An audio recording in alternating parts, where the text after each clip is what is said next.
What's up, everybody? This is the TB3 Sports Talk Podcast, episode 85. Glad to be back. Took a little bit of a hiatus. Dude, you were going places, though. Where have you been, bro? Yeah, me and the missus took a nice little honeymoon to Hawaii, the islands, beautiful islands of Hawaii, you know. Gotta touch the soil that USF won. Ooh, yes. The big Hawaii Bowl on. Did you see any Hawaii Bowl merch while you were in Hawaii? I did not, actually. But, it just felt nice to be there. Yeah, that's good. A little bit, like 5 months late, but... Hey, you made it. Mm-hmm. You made it. That's all that matters. But, yeah, it's episode 85. Will's back. Joel's not here. Joel's out of town. He's in the wretched streets of Philadelphia right now. So that's pray for Joel. Ooh. Except he's at a pastor's conference, so it's fine.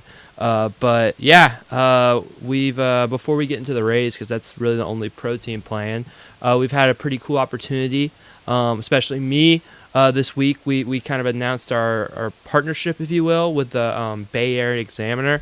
They're a media company that's been covering USF for 15 years, and now us as TB3 Sports Talk are going to be able to kind of go on board, do some collaborations, and get to the game. So this fall, big news, like we're going to be at the games, probably covering them as credentialed media members, which is crazy for football, for USF basketball, for stuff like that. But this week it's been all about USF baseball because they've been playing in the AAC tournament in Clearwater, Florida, in Thresher Stadium. Beautiful facility, man. If the Rays ended up there, I would have been just fine. Well, Baycare Ballpark. It was Baycare now? Baycare Ballpark. Wasn't it Chris Latvala, the commissioner? He wanted them there. Yeah. And, I wouldn't have hated it. I would have, if the Rays were in Clearwater, I probably would have gone to like 40 games. Because it's just right down the street. That's 15 minutes for close. Me. I mean, the traffic right off that exit would be horrible, though. It's already bad. It's already bad. So that would be even worse. But yeah, it's been pretty cool. USF has been playing there. So we're 2 days in. Day one, USF played the East Carolina Pirates, a team that has a lot of baseball pedigree, but didn't have a great season. But they did have a great game. Man, that boy on East Carolina, Ethan Norby, he came out throwing like he was Garrett Crochet, like he was Chris Sale, man. He struck out the first 6 batters he faced. Oh, man. Mowed them down. And then East Carolina went up 7-0. USF just wasn't able to get back in it. They also won 9-4. But tonight, pretty crazy game. USF won 4-3 over Wichita State to stay alive in the tournament. Matt Rose, shout out Matt Rose, Calvary Christian alumni. Back on Drew Street. If you're Clearwater kids, you guys know about Drew Street. But yeah, hits a go-ahead home run in the 8th inning. Jack Nedro is pretty good. So pretty cool experience. Been in the press box, which is just crazy for me. Got to write a recap article that's on the Bay Area Examiner's website. So yeah, that's a pretty cool opportunity for me this week, and then it's going to be a great opportunity for us as a podcast and a brand. Will's going to be out there, Joel's going to be out there. We're going to have a really excited for football. I mean, that's going to be incredible. So just I guess real quick, tell us just a little bit what it was like being a media member for the first time. I mean, I got the lanyard, guys. I was feeling pretty cool, like walking around up in the top row with my media credential. That was pretty awesome. And then I've been able to go down to the press conferences. So the first night USF lost, it was my first night down there. So I was like, I'm not going to ask a question that's going to, piss off Mitch Hannes right now. I don't think that's a good idea. I don't want to overstep. So I sat down there. Shout out Jay Redshard. I met him. Tampa media member. I met him down there. Cool guy. He was down there. He was asking questions. Got to kind of learn, from the people asking questions that night, kind of what's on limits, what's off limits, stuff like that. And then today, after the win, I got to ask questions to Matt Rose, Jack Nedro, the starting pitcher, and then Mitch Hannes. So it's been pretty cool. Felt like legit, man. Felt like a legit media member. So that's been pretty cool. I really can't believe we're getting this opportunity. I'm so excited. Yeah, it's really awesome. I'm nothing but excited for this, and I truly can't wait for football now. That's just going to be electric. So awesome. Yeah, it's going to be amazing. Yeah, our content in the next months is just going to be phenomenal. Mm-hmm. Yeah, and I think that's one of the things is that was our goal from the start is kind of get more attention to USF, promoting USF athletics, and so this is just super awesome opportunity, kind of checking off a goal. I mean, I can tell you just from being in the media room, there's only a few outlets that go there and cover USF. Mm-hmm. I think it gets neglected by a lot of our major media member. So we are happy to help USF grow its brand, because I think we all think it's a sleeping giant. All think it's a Power 5 level brand, and we're just hoping to help grow that brand, and help continue covering the teams that seem to be getting better and better as the years go on. Mm-hmm. Speaking of a team that maybe is getting better, maybe isn't getting better, we don't even know. The Tampa Bay Rays, man. Tampa Bay Rays, they, we've been kind of just like doing all the series and just talking Rays baseball right now, so I think we're going to do that. Last week when we talked to you guys, we had just talked about the Rays winning a series in Toronto. We talked about, the game where, Lowe came back, Lau hit 2 home runs, and then we were like, hey, we're going to Miami. That's probably a sweep, right? That's we're gonna easy sweep money. them. Yeah. It's going to be easy money. At least we're going to win the series. We did not win the series. We lost 2 out of 3 in Miami. Pretty head-scratching. Blow-up start from Taj Bradley on Friday. Blow-up start from Shane Baz on Sunday. Saturday game, Drew Asherson was awesome. Some big hits, but you lose the bread games in that series. Pretty frustrated, but you come back home. Again, just the Rays. So confusing. You come back home against a Houston Astros team that's been playing pretty good ball. It's got the pedigree, got the Altuves. Didn't have Jordan, but you got Hunter Brown, who had one of the best ERAs in baseball pitching against the Rays. And the Rays won 2 out of 3. They lost the first one on Monday, but then they had opportunities to win. Yeah, close game. What was the score of that game on Monday? Was it a 1-run loss or 2? It was tight. And then I know they won 3-2 on Tuesday. It might have been. Didn't they? I want to say maybe they lost 3-2 and then won 3-2 the day before. That makes sense. I pulled up, but so they lost on Monday. Walked it off with a Taylor Walls walk-off sacrifice fly on Tuesday. And then today, the evening game we're recording on Wednesday, or I'm sorry, the afternoon game we're recording on Wednesday, their offense been crazy. And like I said, Hunter Brown, I think, had one of, if not the best ERAs in all of baseball, and the Rays got 5 off of them. Mm-hmm. Curtis Mead hit a home run. What's up with that? Josh Lowe, Brandon Lau, huge series win. So what sticks out to you the most about the Rays, Will? Yeah, I think one of the biggest things too is you look at the series versus Houston, and I think you're going into it, you're facing 2 lefties to start, and guys you hadn't seen before, which the Rays don't do well against left-handed pitchers. They don't do well against guys they've never seen before. You take out 1 out of 2 in those games, and then you face Hunter Brown, who, like you said, I think it's just a 2 even ERA before. I think it was better than that, bro. Might even be better, but yeah, did not expect them to do well against him, and for them to rough him up looks really good. I think seeing some hits in this game especially, because this was the first game, or I guess they tied their most home runs in a game this season with 4, and then the first time all season I want to say that they had guys hit homers in back-to-back plate appearances with Lowe and Lau, and that makes it even more special seeing those guys. But yeah, I think that sticks out the most. Some clutch hitting. I think seeing guys like Taylor Walls and Curtis Mead step up. Mm-hmm. And I think even Curtis Mead, I think he had 2 hits today, and he didn't even know he was going to be starting in the game until like 10:30 this morning, just about 2.5 hours before the game started. So shout out to him. Maybe that's a thing going forward. Just don't tell him when he's supposed to play until like last minute. They were joking. I think Kevin Cash joked in the press conference after the game. He said, "Hey, maybe we shouldn't tell him next time he plays." But yeah, I completely agree. I mean, the Curtis Mead contribution of the day was pretty crazy. I mean, I think he had a double and a home run today. That's I mean, if that's the Curtis Mead we're getting, it's good. I think it also comes to show. The Rays have some guys coming back, and when there's a little bit of pressure of maybe losing your spot and going back down to Durham for a guy like Taylor Walls or Curtis Mead, I think you perform better because there's just more pressure, and that's another benefit of having depth. So that's a good sign. For me, I think it's got to be the impact of Josh Lowe is what's sticking out to me the most. I mean, in his last 7 games since he came off the IL, he has 2 home runs, 2 doubles. He's hitting .269. He's at .898 OPS. And it feels like, ever since he's come back, if he's in the lineup, the Rays have won. I mean, I think it was Monday night's game against the lefty that they sat Josh Lowe, which for me was just like, what are we doing, man? What are we doing? And I do think that Josh Lowe's been a huge impact bat. And then Brandon Lau has gotten hot. I mean, in his last 7 games, he's got 3 home runs, a 1.113 OPS, 3 home runs, 2 doubles, 5 RBIs. I mean, he's been fantastic.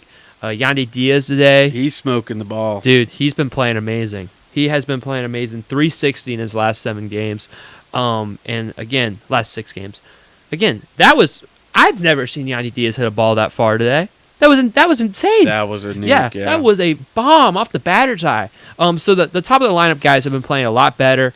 Again, if I'm counting this correctly, I think there's been 3 or 4 times where Aranda, Lau, and Lowe have all 3 been in the lineup since Lowe came back. And man, every single time it feels like the Rays either win or have a good shot of winning. So this comes back down to, Kevin Cash has been trying to be cutting edge for so long, trying to get ahead of the curve. And I think sometimes getting ahead of the curve is actually going a little bit backwards. And I think if Kevin Cash would treat this lineup more traditionally, keeping in these lefties against lefty-lefty and lefty-lefty matchups. He already does that with Yandy Diaz and Junior Caminero. Mostly I'm talking about the lefties. Like Aranda, Lowe, and Lau need to be in the lineup almost every day. Simpson. Simpson, Too, yeah. Absolutely. And I think Simpson, again, that's another part of the Rays kind of going back to being more traditional. Is Chandler Simpson. I mean, he is not hitting for power, but man, he's a table setter. And when this guy, I've said this before, when this guy's in the lineup, he just has an it factor, man. Mm-hmm. Yeah, well, I think Mark Tompkins said it best in his article he wrote for the Tampa Bay Times, and he just said that, when the league is so obsessed with power, Chandler Simpson can show you, how you can still be effective as a baseball player, and he's just doing exactly that, getting clutch hits, stealing bases, just giving effort. And I think, one of the biggest things, too, is just how the impact he's had. I mean, he leads the team in hits since he's been called up, and I think, he's just you can't take him out of the lineup. You got to keep him in at all times because he's just brought something that the Rays have desperately needed. Yeah, and I mean, we even saw that with Saturday. Chandler Simpson, he face plants, he's got the bloody nose, he misses a couple games after, and the Rays looked lifeless for those games he was out. Mm-hmm. I mean, he truly has been the pulse of this team since he came back, and I think, like you mentioned, we talk about the speed, and the speed is amazing. Like, don't get me wrong, but his bat-to-ball skills is pretty freaking elite, too. I mean, his ability to put the ball in play, and not only put the ball in play, but, hit line drives. I mean, this guy is getting hits all over the field, left field, center field, right field, ground balls, fly balls. Like, it might not be, these big power hits. I think he only has a couple doubles on the year, but, I mean, him getting on base is just as good a double because he's likely going to steal. He gets the table set. He's going to take the extra base. I mean, he has been such an infusion of life. I think him and Josh Lowe have both been infusions of life for this team, and I think that's where we've seen the improved offense, and that's kind of been like a very, very positive. But with this offense improving, especially in Miami, we kind of have seen some problems come up with Rays pitching, I would say, and maybe one of the guys who has had the most problems come up is Shane Baz.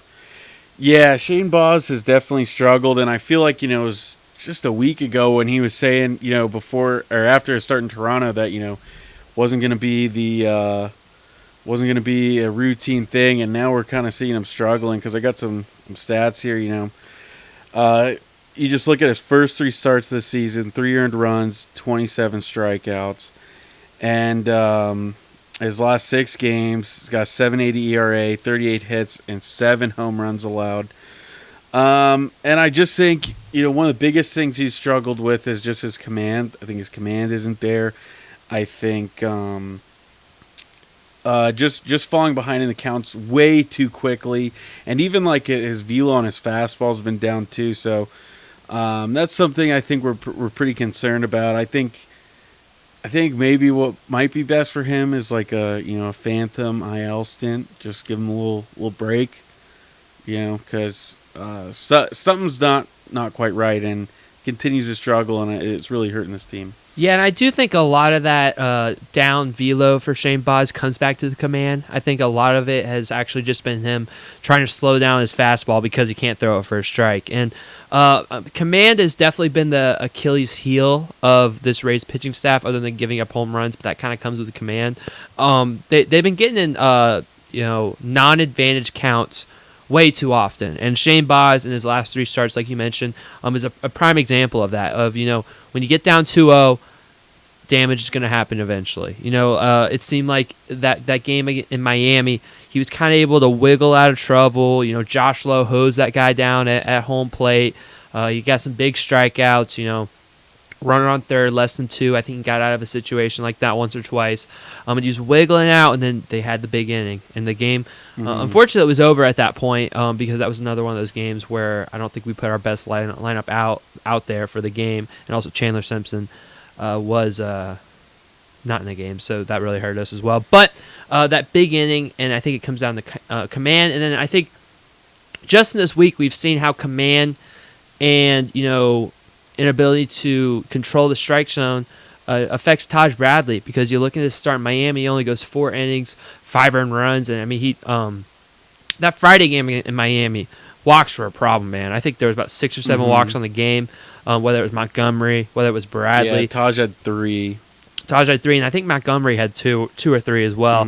Walks were a problem. Yeah, I mean, I think that was what lost in the game is Mason Montgomery walks the first two batters of that inning, and then he just started giving up a boatload of hits after that. But yeah, and then also Taj's last inning, Junior Caminero had a play that would have ended the inning defensively that he didn't make. I'll get to Junior in a second. But walks have been definitely a problem for Taj Bradley, but we saw that when Taj Bradley has more command of the strike zone, like he did today against Houston, he went 6 innings pitched and only gave up 2 earned runs. And the 2 earned runs were off the first 2 batters of the game, hit by pitch, and then an Isaac Paredes home run, which, I'm going to say it right now. I think we might look back at the Isaac Paredes trade as the worst trade of this Rays GM's regime. Like, I really do. Like, it might be worse than the Blake Snell trade. The fact that Morel looks like he's a kid swinging a wiffle ball bat most of the times he's up on the plate. Biggie hasn't been healthy. I think he's gonna come back soon. Maybe, soon. but he hasn't been great since he's been. He hasn't been great. He's also kind of young. He is young, but again, he's still a bullpen arm. And Isaac Paredes leads the Astros, and I think home runs, OPS, and RBIs. Just watch them this. I don't watch a lot of Houston Astros baseball. But watching this series, I mean, you just forget how good of an at bat Isaac Paredes gives. He roughed us up a little bit. Yeah, 3 home runs. 3 home runs this series, because he had 2 today, and he had 1 last night. That is my statement. I do think that the Isaac Paredes trade might be one of the worst that this Rays regime has had. Yeah, it's tough, but I still trust your research. The analytics were there last year. It was smart to trade him, and I just think, the Rays probably could. Of course, the Rays could use any kind of hitting they could get, but there's no guarantees that he would be the same on this team that he is right now. And he's doing okay. He's not setting the world on fire, but he's playing well. He is playing well, and also he did go to the place that if anywhere was better for him to hit in the Trop, it was Houston. It was the Crawford boxes. So It was a great move by Houston to get Paredes and get with that aspect of their ballpark. That was a great move. Chicago didn't work out as much for Isaac Paredes, but it is what it is. I forgot about those whole analytics I did at the trade deadline. Hoping we could do it for players bringing in this trade deadline as opposed to players leaving. But I do want to talk about the current third baseman, Junior Caminero. His on-base percentage right now is at a .259, which, I'm just going to pull up players' on-base percentage, and I'm just going to, say some names, and you're going to say, wow, Junior Caminero has a worse on-base percentage than them. Jose Caballero, not that surprising. I'm not surprised with that. I was going to, hold up. Oh, hold up. I had it last 7 days. I was like, what? No way Curtis Mead has a 500 on-base percentage. Brandon Lau, higher on-base percentage than Junior. Yandy, Aranda, not Cameron Meisner, Danny Jansen, Christopher Morel. Curtis Mead has a higher on base percentage. Taylor Walls has a higher on base percentage. Travis Jankowski, I miss him dearly. Chandler, yeah. Junior Cameronel's got to step up. I mean, there's no other way to put it. I mean, he has grounded into the most double plays out of anyone in baseball. He's grounded into 14 double plays this year. The next highest is 9. Yeah. And, just on this last road trip, he's 3 for 21 in his plate appearances. So I'm hoping it's just a little bit of a slump. A lot of those double plays, we could go back and look at all of them. I'm sure there's some probably sharply hit balls that just, They're all sharply hit, but he pounds the ball on the ground. His ground ball rate is over 50%. Yeah, it's just frustrating. I think he's the X factor for this team. I think we've had a lot of things go right for us that we didn't know would go right, whether it's a Rondo, whether it's even Cameron Meisner having a good start to the season. And we kind of expected Junior to at least be decent, at least be a 700, 750 plus, OPS guy. But he's rocking a what is this? A 661 OPS. He doesn't even have a 300 on base percentage. That is poor. That is not just mediocre. That is not just young player. Junior Caminero, as of right now, is having a poor season and needs to step up and step out of that. And him having a poor season from the plate really makes him an ineffective player because his defense is nothing to write home about. I think he's got a -7 outs above average on the season. He's slow, too. Yeah, he is slow. -5 run value fielding-wise. Junior Caminero has not been good. And, again, he's not stealing bases. He's not making great plays at third base. If he wants to be an effective baseball player, he's got to be hitting. And right now, the only place he's hitting the ball to is the ground. Yeah, I'd say just, try to adjust that swing, get back to it. But, I have hope because I feel like we talk about that a lot with Yandy or Brandon Lau this year where they're grounding into too many, just ground outs or double plays, etc. And, now they're finally, starting to hit their stride again. So I'm hoping Junior can do the same thing. And I think it's just a slump. I'm not concerned yet. I think Junior can learn a lot from Yandy Diaz. I think the way they approach hitting is very similar. I think if Junior Caminero could get the best aspects of Yandy Diaz, he'd be a great ball player. So I'm glad because when they are struggling, a Yandy Diaz struggle bus and a Junior Caminero struggle bus are very similar. They're hitting the ball hard, but they just can't get the ball in the air. But we see when Yandy gets the ball in the air, 435 dead center. When Junior Caminero gets the ball in the air, grand slam against the Blue Jays in the bottom of the top of the 9th inning. So again, that's the key. Unfortunately, I don't really trust our hitting coach to really make those huge adjustments timely. So it's going to be on Junior. It's going to be on Junior. Sorry, slight Chad Matolo shot, but I'm sick of that guy. You see that? Hey, the Lightning's defensive coach went to Chicago, which means we're about to get a lot better. Yeah, everyone's hyped about it. Better make the right hire. Yeah, better make the. I think we might be able to get back our old guy, who was because this Jeff Blashill, he's been at the Lightning since 2023. That is like he's been with the Lightning since their decline. It's been pretty crazy. So, any Lightning fans, if that's any consolation, I just thought I'd notice that. I would like to see Chad Matola take another job, is what I'm saying here. But yeah, you want to look ahead? Yeah, we can do that. All right, so the Rays have a couple more home series. Today is Wednesday. Tomorrow they will be off, and they'll be back at it on Friday with a 3-game set at home in Steinbrenner Field against the Blue Jays. The Rays just took 2 out of 3 in Toronto last week. They look to do some sort of the same in Tampa Bay. And then the Memorial Day series against the Minnesota Twins. You might be saying in your head, oh, the Twins, that's not a hard one. Twins have been playing a really good baseball. Their streak finally ended today, though. I think they were on like a 13-game winning streak. It finally ended today. Let's just see. Look, they have won. So they had 13 in a row. So I think they're 13-2 in their last 15 games, maybe 14-2. That's pretty darn good. The Rays will face them in Steinbrenner Field for a 3-game set. The first game will be on Memorial Day. What are do they have the pitching, or at least projected? Let's see. Pitching matchups? For Minnesota or for Toronto? I guess we can go both. I kind of like to hear it. I don't think I have it. Here, I'll look at my phone. Yeah, let's see. I love when I see the. All right, Toronto Friday nights. Come on, bro. Drew Masterson versus Undecided. Then we'll have Saturday. We will have Shane Boggs versus Jose Barrios. Sunday we will have Ryan Pepio versus Chris Bassett. Monday against the Twins we will have Zach Littell versus Joe Ryan. Tuesday we will have Taj Bradley versus Chris Paddock, and then Wednesday we will have Pablo Lopez versus Drew Rasmussen. All right. That will be a stellar pitching matchup. 2.4 ERA versus 2.293 ERA. So we do face a lot of the Twins' best pitchers too. True. Yeah, Paddock's been playing pretty well. We miss Ober. Ober's been having a good series or season. But yeah, that'll be interesting. We get Drew Rasmussen twice in this 6-game stretch, which is like always good. Love Drew. He's been so up down to a 2.93 ERA and a 1.00 WHIP on the dot.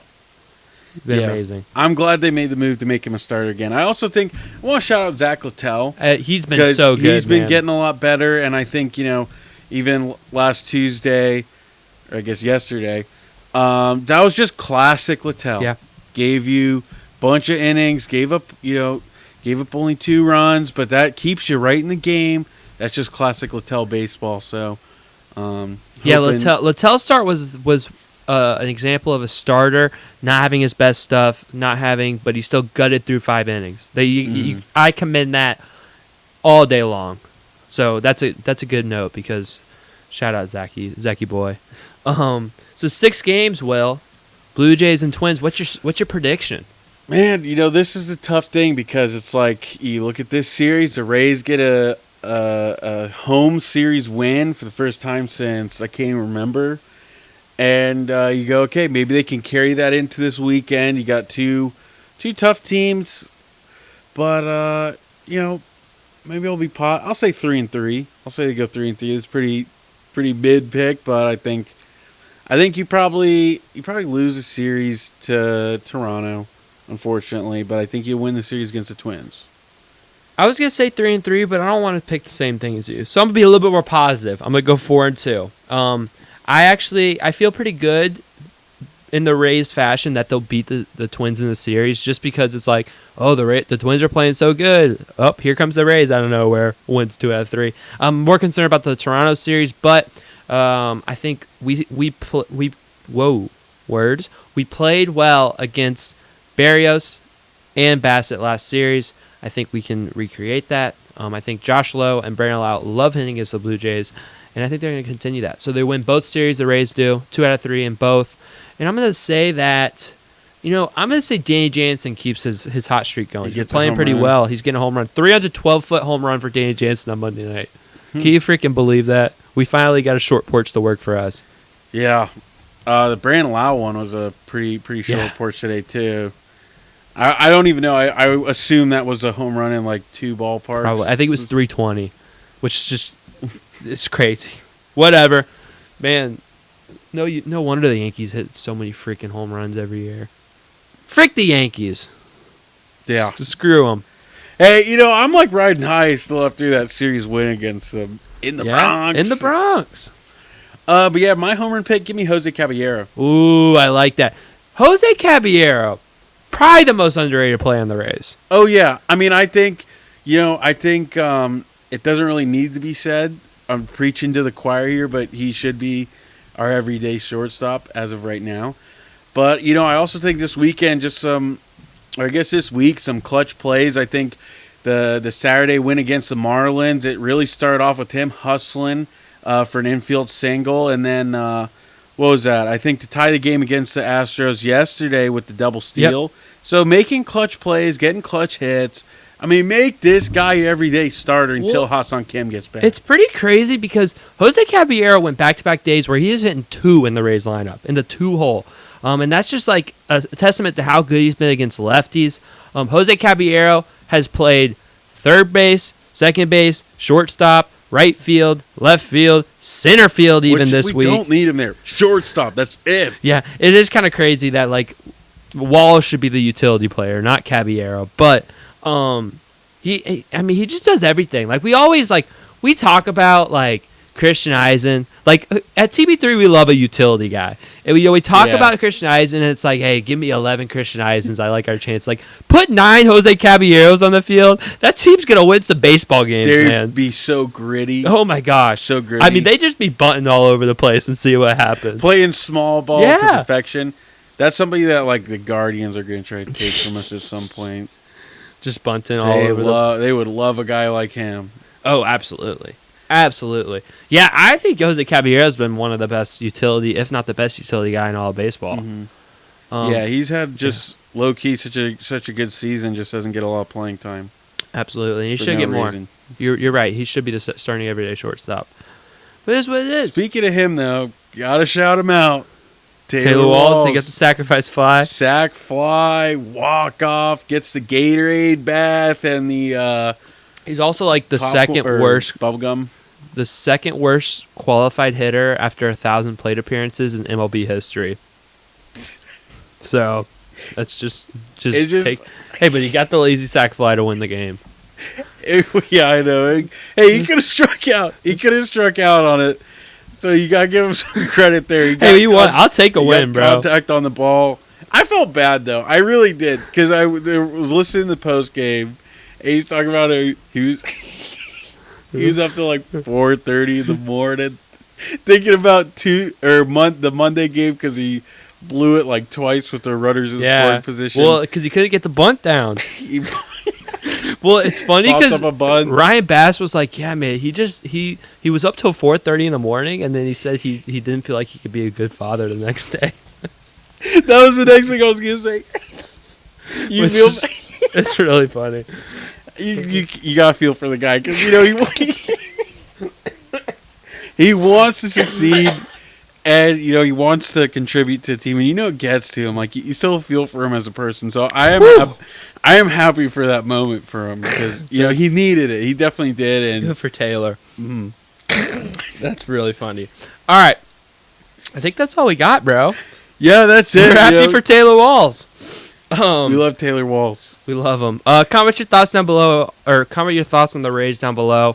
USF baseball, if you got any thoughts, comment down below. I don't know. Have you guys ever stayed up till 4:30 in the morning thinking about a bunt that you didn't get down? Let us know in the comments. I don't know. But yeah, what's the game? I guess because USF still has to decide who they played. So it'll be Friday. I think they're either playing Charlotte or ECU again. Yeah. Right?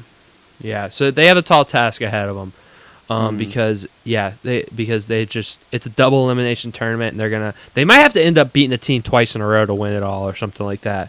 So it'll be interesting, but just keep winning ball games. Keep wearing the T-shirts, maybe. Yeah, that's so crazy. They wore their warm-ups today for the whole game, and it was like I don't know, but now it's like you win, you got to kind of run them back. I don't know. They looked cool too. Love to get my hands on one of them. It's a sick shirt. Like, it's a sick shirt. But yeah, follow us on Instagram for all updates. Follow us on Twitter. We're going to be updating USF Baseball, Rays, all that good stuff. Subscribe on YouTube. Comment down below. On Spotify, hit the 5 stars. Hit the follow button. All that good stuff. Oh, yeah. Thank you guys for listening. Thank you guys for watching. And I hope you guys have a beautiful and blessed night.